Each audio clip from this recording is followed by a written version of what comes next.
Hi, this is Katie. It is Monday evening at about 6 and I just had some Chipotle for like late lunch and then also early dinner. Whenever I get a bowl of Chipotle, I never eat it in one sitting. That is a huge meal, but I'll like eat half of it and then an hour or two later I'll eat the rest. Anyway, I did that. I'm watching some TV. I'm watching Gossip Girl. This is my first time watching the whole series. I don't really know how I feel about it. Like, it's fine. I feel like it was such a big deal for people my age when this show came out like 10 years ago. But I mean, it's like, I'm still watching it. I'm probably gonna watch the whole thing, but I was expecting maybe a little bit more.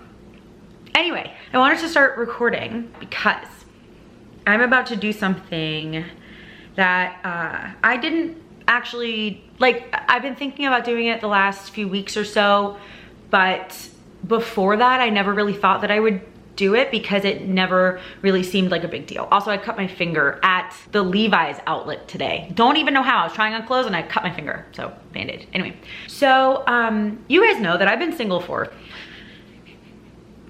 a while. And I've used Bumble, I used Tinder back in the day, I used OkCupid back in the day. And ever since I moved to Charleston, I have had really horrific luck with dating. I've never had the best luck with dating.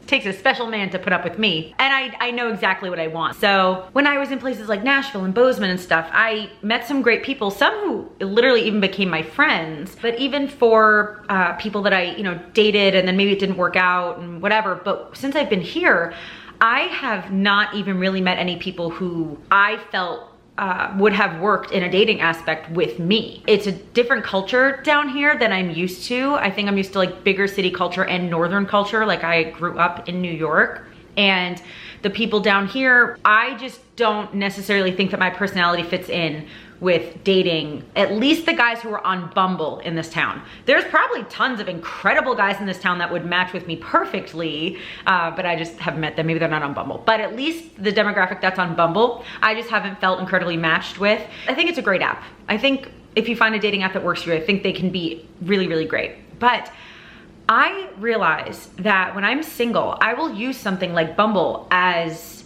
like, I'll check it just as often as I check my email or that I check Instagram or my texts or something. And I've just realized recently that it has been taking up so much of my time and my energy and like my mental, like my emotional, like everything, because obviously most people, some people are super against dating apps from my experience because I've used them for so long, like on and off over the years. Most people are fine. Most people are great. Most people are wonderful. But just down here, I'm not saying that the guys aren't great or wonderful or nice or anything. It's just that I haven't felt really connected with them, But some also have not been very nice. But it just has almost brought me down a little bit emotionally and brought me down a little bit, like, I think talking to so many people and seeing so many people online and then realizing that none are really gonna work out for me with what I want or with what they want or anything like that, I think it's taken a little bit of a toll on me. And it's been taking up a lot of my time, a lot of my emotional energy, my brain power. Sometimes it'll actually like aggravate me a little bit if I end up talking to someone who like out of nowhere becomes rude or something. And I just have realized that I don't think it's healthy for me right now to be on dating apps. Do I want to have a boyfriend and get married? Absolutely. With any like goal you have, because I think that getting married is technically a goal, like something that you want in life. It's definitely important to do what you can to chase after that goal or work on that goal. When it involves other people, it's a little different because you can't, chase something that does not want to be chased necessarily. And some people will say if you chase too hard, you'll lose it. And if you focus too much on something, you'll lose it. But the reality is you need to focus on something and put your effort into it in a way that will work for you, for what you want, for what your goals are. And so I've decided to delete my Bumble. I actually signed up for Hinge the other day. I was out with Kelsey and she's like, well, why don't you sign up for Hinge? I heard that that one's a little bit better or whatever. And she doesn't know because she's married. So she hasn't been on these apps, but signed up for Hinge just a few days ago. And honestly, it was very similar to Bumble in terms of the conversations and the type of people. But so I decided, it is March 2nd, I believe today. Yeah, it's March 2nd. I move out of here April 3rd. I thought it was the 4th this whole time, but it's actually the 3rd. So I'm gonna be in Charleston for one more month, in this apartment for one more month. And I've decided that for the next month, I'm not gonna use my dating apps. If I, you know, meet someone on Instagram, or if I meet someone out, like I'm still open to dating, but I just don't want to be on the dating apps anymore. I don't think they've been good for me. So I wanted to record this. I'm not gonna like completely delete them, because probably when I leave here, I will like go back on them. I'm just gonna take them off my phone. I'm just gonna delete the apps off my phone, because you can either do that or you can like delete your whole profile. I'm not gonna do that because I'll probably be back on when I leave. This is just like my little month-long kind of experiment kind of thing. So, okay, Bumble. I don't know if you guys can see. Yeah, yellow right there. Delete app.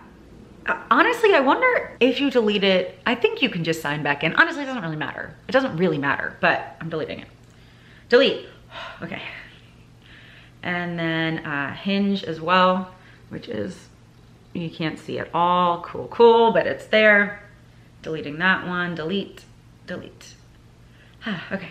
So, yeah, I just want to focus more on my business, and which is YouTube, and focus a little bit more on, you know, like my Bible study Instagram that I have, which is a women's Bible study. So if you want to join that, we meet every Wednesday online, like a live stream on Instagram. If you want to join that, it's just Katie Bible Study right now. I need to change the name. I need to have a better name. But yeah, I know so many people get to a breaking point, whether it's with dating, or whether it's with how they eat, or their health, or their weight, or their job, or the relationship they already have, or their living situation, or their mental health, or anything like that. I feel like there's always, not always, but a lot of times people reach a breaking point where it's like, you know what? I don't want to live like this anymore. I'm done.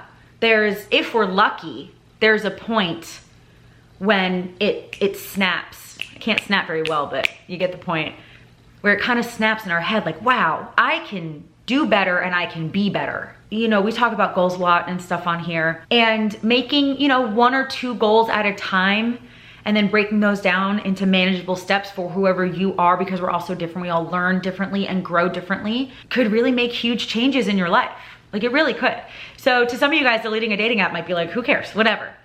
But it really was something that I realized that I was spending way too much time on. I was spending way too much time and energy on. And I didn't like that about myself anymore. I didn't like that about myself. I'm like, I know that, hey, I'm fine being single. I'm totally fine being single. So I'm like, why am I, like, what, did I just want a distraction, just talking to people? Okay, acknowledge that, great, right? Number 1, acknowledge that. Do I wanna get married and have a boyfriend and get married? Absolutely. Is that the only way to find someone? No.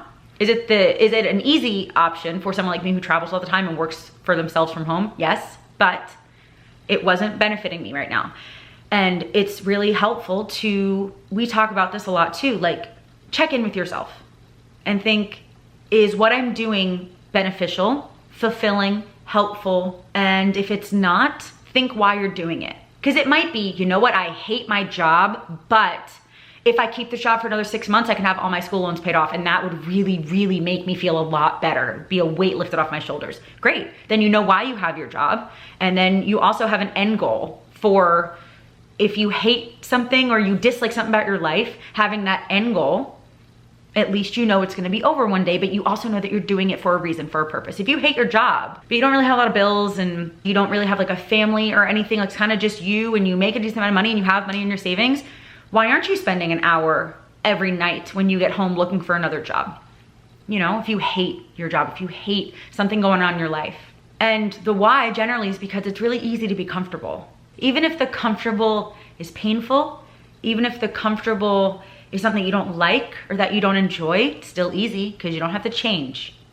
Change is harder than staying comfortable. You literally cannot reach a goal 100% in your comfort zone. You can't. And so I hope that you guys, every once in a while, even if it's once a year, check in with yourself. Think, you know, do I still like my lifestyle? Do I still like my house or my apartment? Do I still like my job? Do I still like the area I live in? Do I still like who I am? Do I still like who I'm surrounding myself with? Do I still like my hobbies? Do I still like all the stuff I have in my house? Because we talked about that too. I didn't put chapstick on. Because we talked about that too. I think decluttering is really important, because sometimes we'll accumulate things, especially if you have a large space. It's so easy to just accumulate. And then you might have stuff that you don't even really know what it is. And that could potentially weigh you down. And it's the same with If you have a job that you hate, it could weigh you down. And I'm not saying just quit your job. Go look for another job.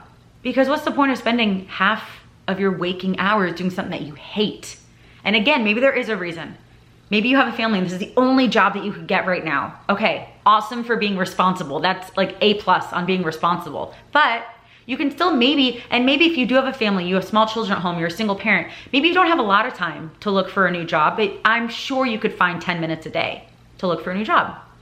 Even if it's your lunch break while you're eating. You know, if you want big changes in your life, they're gonna be scary, so a lot of your brain's gonna try to talk you out of it, but you're gonna have to sacrifice.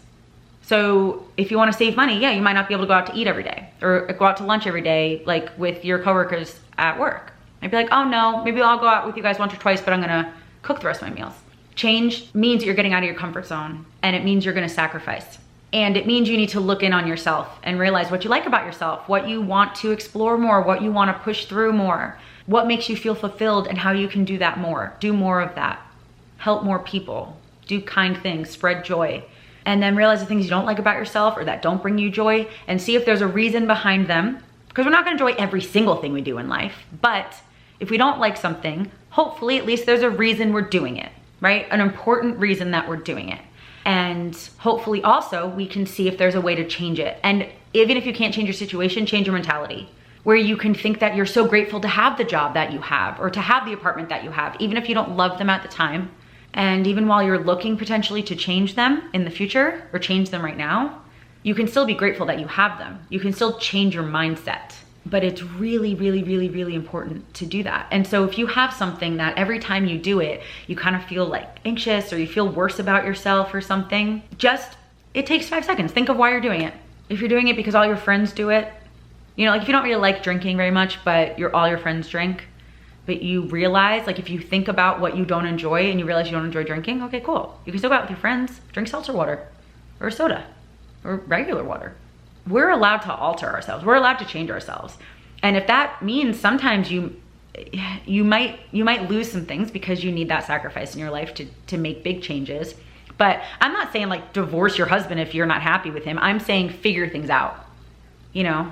So if there's something going on with someone in your family or something, or even if there's something going on at work that you're like, you know what, I used to love my job, but now I don't, what's going on? Talk to your boss. If there's something going on in your marriage, talk to your spouse. It's so easy to keep things inside. It's so easy to not change. It's so easy to stay the same. But if you want to see what potential you have, if you want to see all the gifts that God gave you, if you want to see how you can feel truly fulfilled, it takes those steps of changing. And again, you can start really small changes. I deleted dating apps. That, which honestly, again, might seem really, really, really small to some of you guys, because maybe some of you guys were not as like, I don't want to say like obsessed, but you weren't so active in your dating apps. But that to me would almost be like deleting Instagram. You know, like I used Bumble a lot, but I realized that it was not good for me. It was not bringing me joy. It was not fulfilling me. It was not beneficial. And so I wanted to delete them. These small changes, they add up to big things, guys, you know? And so I just wanted to encourage you guys, because everyone has so much unused potential. And so even if you just get into your head for 20 minutes, even if you do it right now for 5 minutes, if you take 5 minutes, put your phone away, silence whatever, shut your TV off for 5 minutes, and you just start thinking about, what do I enjoy? What do I not enjoy? What fulfills me? What makes me miserable? Just think about those things, write them down real quick. You could literally do that in 5 minutes. You can't get super, super, super deep in 5 minutes, but you can start with some ideas. And then you literally might be like, you know what, this hobby that I've been doing all the time, it actually makes me miserable. Or actually, you know what? I kind of always thought that I hated my job because like everyone hates their job. And so I just was jumping on that bandwagon. But honestly, I really like my job. You know, sometimes we do things blindly. Sometimes we do things without even thinking about if we like them or not. And then sometimes we judge our opinions based on what other people think about them. But it's really important to know what you think about them, for you to think about your lifestyle, your job, your family. And if you don't like it, see what you can do to change it or fix it. Again, I'm not saying get rid of your family, but fix it. See what you can do to change your mentality, to work on things with the people that you love, and also with yourself, because that's really important too. So one of our most important relationships is with ourselves, and it's so easy to overlook that. I do all the time, but I don't want to anymore. So we can make changes. to figure out our true potential and to feel fulfilled and know what God wants for us. And it's really hard. It's really, really hard, guys, but it's possible. You guys know I talk about that all the time. It's difficult, but it's possible. And a lot of that is with change. But you're not gonna change if you stay in your comfort zone. So if you watch, 5 hours of TV a night, but you also really wanna start a business, cut it, honestly, you can start small. Cut it down to 4 hours. Spend an hour on your business, So I just really wanna encourage you guys to think about things, to see how you're feeling. And if you're not feeling good, see what you can do about it. Okay, so I am going to go. Thank you guys for watching. I really, really, really am so grateful for all of you guys. Please make sure that you're subscribed and following me on Instagram as well. And I love you guys. I believe in you guys so much. And I know that you have potential. And I know that you guys are so capable of doing so much more even than you believe you are. So just keep going. Just keep pushing. Even if the goal you have seems unattainable, seems like, oh, that's a crazy goal. I want to have 3 books written in the next 10 years. Oh, that's okay. Do it. Do it. Show yourself that you can, because you can. Do it because you want to. Do it because you know it'll fulfill you. Do it because you know it's best for you. Do it because you know it's what God wants for you. All right, thanks again for watching, and I hope you have a wonderful day. I love you, Jesus loves you, and I'll talk to you later. Bye.